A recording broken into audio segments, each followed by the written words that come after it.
Varicose veins కి సరైన చికిత్స కోసం సంప్రదించండి ఎవిస్ హాస్పిటల్.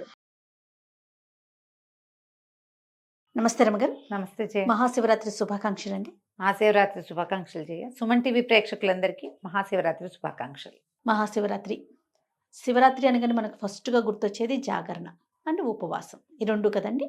ఒక్కసారి వీటి గురించి మరొకసారి మాట్లాడుకుందామండి. ఏటా వచ్చేది చలికాలాన్ని పోగొడుతుంది, శివశివ అంటూ చలిపోతుందని చెప్తాం. అవును. ఎవ్రీ ఇయర్ శివరాత్రి పర్వదినం సందర్భంగా మనం మాట్లాడుకుంటూనే ఉంటాం. 6 సంవత్సరాలు మాట్లాడాం. సంవత్సరం అంతా మనకి శివరాత్రులు వస్తాయి. ప్రతి నెలలోనూ మాస శివరాత్రి విశేషంగా చేసుకుంటారు. దేవాలయాల్లో ప్రత్యేకంగా అభిషేకాలు జరుగుతాయి. శివ పంచాయతన పూజ అలవాటు ఉన్న వాళ్ళందరూ కూడా తప్పకుండా చేసుకుంటారు. కార్తీక మాసంలో రోజువారీ అభిషేకం చేసుకునే వాళ్ళు కార్తీక మాసం అంతా చేస్తారు. అవును. కార్తీక మాసంలో వచ్చేటువంటి మాస శివరాత్రిని కూడా విశేషంగా చేసుకుంటాం. కార్తీకం వెళ్ళాక, మార్గశిరం వెళ్ళాక, మాఘం కూడా వెళ్ళిపోతూ ఉండగా ఈయన వస్తాడు ఇప్పుడు పరమేశ్వరుడు. మళ్ళీ ఇంకొకసారి ఈ శివరాత్రికి ఏంటంటే ఎవరైనా సరే ఒక్క మాట నమ శివాయ అన్నా చాలు, ఒక్క బిల్వదళం స్వామి మీద పరమేశ్వరుడి మీద వేసినా చాలు, ఒక్క చిన్న చెంబెడి తీర్థము లేకపోతే 3 ఉద్ధరణల తీర్థం, ఒక్క పురుషుడు నీళ్ళైనా పరమేశ్వరుడికి అర్పించిన వాడికి కైవల్యం వస్తుందని చెప్తారు. అంత అద్భుతమైన పర్వదినం ఇది. నువ్వేం చేశావు అని కాదు, నువ్వు చేసింది ఏదినా ఆ రోజునున్న గొప్పతనం ఏమిటి అనేది ఇంపార్టెంట్. మీద ఆ రోజు యొక్క ప్రత్యేకత వల్ల ఈ రోజున ఏ చిన్నది చేసినా అది భగవంతునికి పోయి చేరుతుంది. దాని యొక్క ఫలితము ఆ పని చేసిన జీవుడి యొక్క కర్మల్ని తొలగించి అతనికి వైకుంఠ ప్రాప్తి, కైలాస ప్రాప్తిని అందిస్తుంది, కైవల్యమే లభిస్తుంది. అది కావాలంటే ముందు ఈరోజు శివరాత్రి అనే గమనం ఉండాలి. గమనం లేని వాడికి కూడా వస్తుందని చెప్తాం కథల్లో. గమనంతో చేస్తే మహా అద్భుతం. తెలుసుకుని చేసిన పని ఇంకా అద్భుతంగా కుదురుతుంది కదా. చేతకాని తెలియని వాడికి కూడా భగవంతుడు కైవల్యం ఇస్తాడు. చేతయి తెలుసుకుని విధి విధానాలు పాటిస్తూ చేయవలసిన విధిగా చేస్తే దాని ఫలితం బాగుంటుంది. ఇప్పుడు కైవల్యం ఆ రోజున మరణించిన వాడికి కైవల్యం లభిస్తుంది. తర్వాత మరి జీవించే ఉంటే మన సంగతి, మనకేం లభిస్తుంది?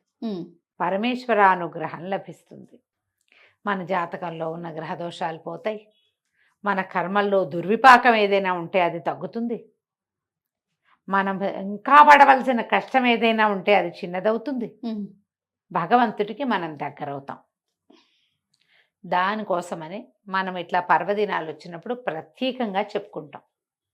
ఈరోజు గమనంతో తలస్నానం చేయండి శివరాత్రి అని చెప్పి, కుదిరినంత వరకు ఏదైనా ఒక చిన్న శివాలయమైనా మన పక్క సందులో ఉన్నదానికైనా వెళ్ళి ఒక్కసారి ప్రతిష్ఠ చేయబడిన పరమేశ్వరుణ్ణి చూసి రండి. శివలింగాన్ని చూడండి.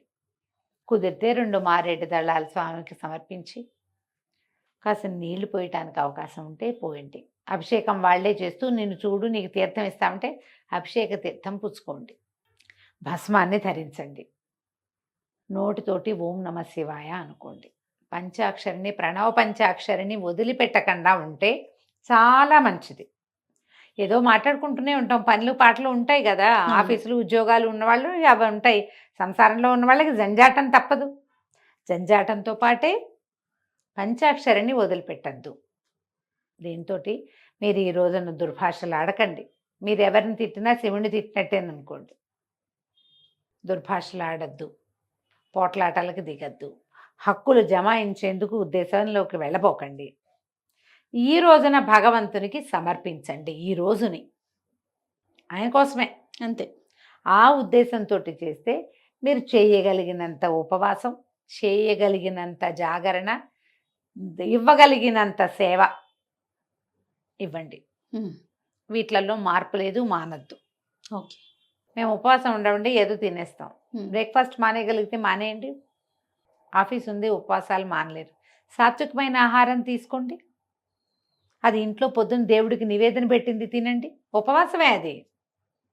ఈయనకి అన్నం తినకూడదు లాంటివి ఏమంటారు, మనం ఏకాదశికి చెప్పినట్టుగా ధాన్యంలో మురాసురుడు ఉంటాడు కాబట్టి అన్నం వర్జేతన్నారు, అన్నం వర్జించమన్నారు. కానీ శివరాత్రిగా అన్నం వర్జించాలన్న నియమం లేదు, ఆ మాట చెప్పటల్లా. ఉమ్. ఉపవాసం ఉండాలి. ఆ ఉపవసించేటప్పుడు అవకాశాన్ని బట్టి ఉపవసించండి. ఏదైనా పళ్ళు, ఫలాలు, పలహారము తీసుకోండి. శివనామస్మరణలో సమయం గడపండి చక్కగా. మీ అవకాశాన్ని బట్టి ఇంట్లో ఏదైనా అభిషేకం చేసుకునే అవకాశం ఉంటే చక్కగా చేసుకోండి. పక్క ఇళ్లలోనో వెనకింట్లోనో మీ వాళ్ళు మేము ఏకాదశి రుద్రాభిషేకం చేసుకుంటున్నానంటే వాళ్ళ ఇంటికి ఎవరు వెళ్తాడని మానేయకండి. వాడి మొహం మనకు గిట్టకపోయినా సరే పిలిచారంటే వెళ్ళాలి, తెలిసిందంటే వెళ్ళాలి, అలా పెట్టుకోండి. ఇదే మనం భగవంతుడికి ఇవ్వగలిగేదమ్మా. శ్రద్ధ, ఆస్థ ఆ రెండే ఇస్తాం, అంతకంటే ఏం అక్కర్లా. అసలు ఆ రెండు ఇస్తే చాలు. ఎక్కడ అవకాశం ఉంటే అక్కడికి వెళ్ళండి.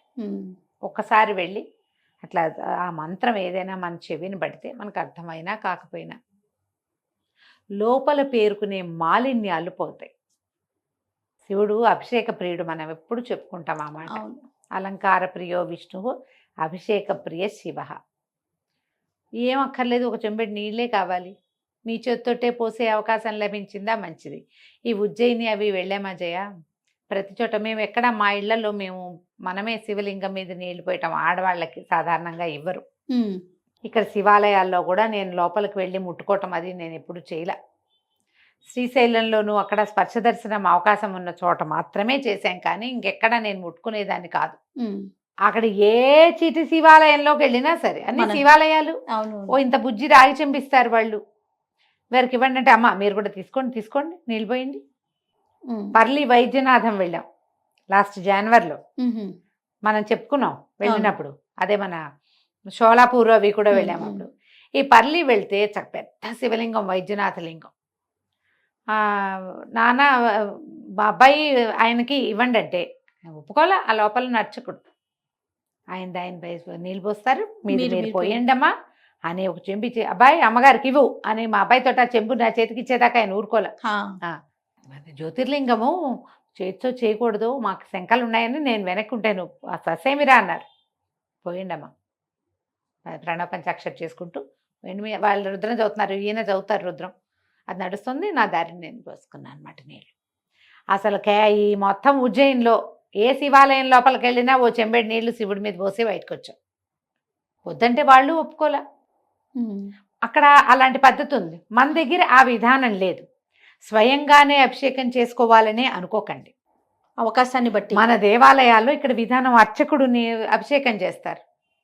చూసి తరించండి అమ్మా చాలు, చూసినా చాలు. చూసి ఆ అభిషేక తీర్థం తీసుకుంటే అది కూడా సరిపోతుంది. మీ ఇంట్లో అవకాశం ఉంటే చూడండి, పక్కింట్లో దొరికితే లభిస్తే చూసుకోండి, లేకపోతే దేవాలయాలకు వెళ్ళే అవకాశం ఉంటే చూడండి. ఇవేవి లభించలేదు, టీవీలో చూడండి, హాయిగా ఉజ్జయినితో సహా అన్నీ చూపిస్తారు. అవును, అన్ని జ్యోతిర్లింగాల్లోనూ దర్శనం వస్తుంది. చక్కగా కూర్చుని చూసుకోండి హ్యాపీగా. సాధ్యమైనంత తక్కువ భుజించండి, పూర్తిగా మానేస్తే మరీ మంచిది. మారేడు దళాలు దొరికితే వాటితో అర్చించుకోండి. రాత్రికి ఉపవాసం, ఇది లింగోద్భవ కాలం వరకు ఉపవాసం ఉండటం మంచిది. జాగరణ ఉండటం మంచిది. రాత్రి జాగరణ చేయాలంటే తెల్లవార్లు, అది లెక్క ఏమిటి, ఈ సాయంకాలం నుంచి రేపొద్దుటి దాకా అని కదా, తెల్లవారేదాకా ఉండగలిగే వాళ్ళు ఉంటారు, ఉండలేని వాళ్ళు ఉంటారు కదమ్మా. అందరి వల్ల అవద్దు కదా. ఈ వీళ్ళల్లో ఏం చేయొచ్చు మనం, లింగోద్భోగాలంటే రాత్రి 1:30 అలా అయ్యేసరికల్లా ఇది ఏకాదశి రుద్రాలు అయిపోయి లింగోద్భవ కాలంలో ఆఖరి పూజ చేస్తారు. ఆ తర్వాత ఇంకా భజన చేసుకుని జాగారం చేస్తారు. అప్పటిదాకా ఉన్నా చాలు. తెల్లవారేదాకా మీరు ఉండగలిగితే, ఇది వరకు ఏం చేశారు, ఒక టికెట్ మీద 2 సినిమాలు అవి చూపించేవాళ్ళు జాగారం కోసం. జాగారం చేసి మళ్ళీ ఇంకోసారి శివదర్శనం చేసుకుని ఉపవాసం విడిచిపెడతారు మర్నాడు. మీ అవకాశాన్ని బట్టి చేయండి. ఒకవేళ అర్ధరాత్రి వరకు ఉండగలమండి. ఈ రోజుల్లో అర్ధరాత్రి వరకు లేని వాళ్ళు ఎవరమ్మా, ఏదో ఓటీటీలు పెట్టుకుని చూస్తూనే ఉంటారు కదా. బుకైలాస్ లాంటి సినిమాలు ఏమైనా చూడండి, డివోషనల్ ఏమైనా చూడండి, ఉండలేము అని అనుకుంటే కనుక. ఉండగలిగారా, దేవాలయాల్లోనో మఠాల్లోనో పీఠాల్లోనో ఉన్నారా, మహత్తరంగా ఉంటుంది. ఎప్పుడు కూడా పర్వదినాల అవకాశాన్ని పోగొట్టుకోవద్దు. ఆ రోజున చేసేటువంటి చిన్న క్రియ కూడా మనని భగవంతుడికి దగ్గర చేస్తుంది, మన కర్మలు కొంత తొలగిస్తుంది, మన పుణ్యబలం పెంచుకోవటానికి, పాపక్షయం కావడానికి పర్వదినాలు ఉపయోగపడతాయి. ఆ రోజున ఈ గ్రహాల సంతులన అవన్నీ వేరేగా ఉంటాయి. లేకపోతే ప్రత్యేకంగా ఈ రోజు ఎందుకు శివరాత్రి ఎప్పుడైనా చేసుకోవచ్చు కాదు అవును. కదా. పైగా ఇవాళ మన బర్త్డే అనుకో, సండే సెలబ్రేట్ చేసుకుంటున్నాం మనం. ముందొచ్చే సండే సెలబ్రేట్ చేసేసుకుంటాం. సెలబ్రేషన్కి కావాలి. పర్వదినాలు అట్లా కాదు కదా. ప్రత్యేకంగా ఈ సందర్భంలో, ఈ సమయంలో, ఈ గ్రహాలు, ఈ నక్షత్రాలు, ఈ చంద్రుడు ఇలా ఉండటం, సూర్యుడు ఇలా ఉండటం, ఇవన్నీ లెక్క కదా. ఉన్నప్పుడు మీకు ప్రకృతి అంతా అనుకూలంగా ఉందని కదా అర్థము. అలాంటప్పుడే మనం పూజ, మన ఉపవాసం అప్పుడు చేయాలి. కుదిరినప్పుడు చేసుకుంటాం. బర్త్డే లాగా, మ్యారేజ్ డే లాగా అనుకోవడానికి వీలు లేదు కదా. అవును. పర్వదినాలని సుసంపన్నం చేసుకోండి. తప్పకుండా. మహాశివరాత్రి పర్వదినం సంవత్సరానికి ఒక్కరోజు వస్తుంది. ఈ రోజున మీరు చేయగలిగినంత దానం చేయండి, చేయగలిగినంత శివధ్యానం చేయండి, చేయగలిగిన దర్శనం చేసుకోండి. ఏది మానకండి. ఓకే. వీటిలలో అన్నిటినీ ఏదో ఒకటి కొంచెమైనా అవకాశాన్ని బట్టి చేసుకోండి. చేసుకోండి. రైట్. నమస్తే రమగారు. నమస్తే జయ.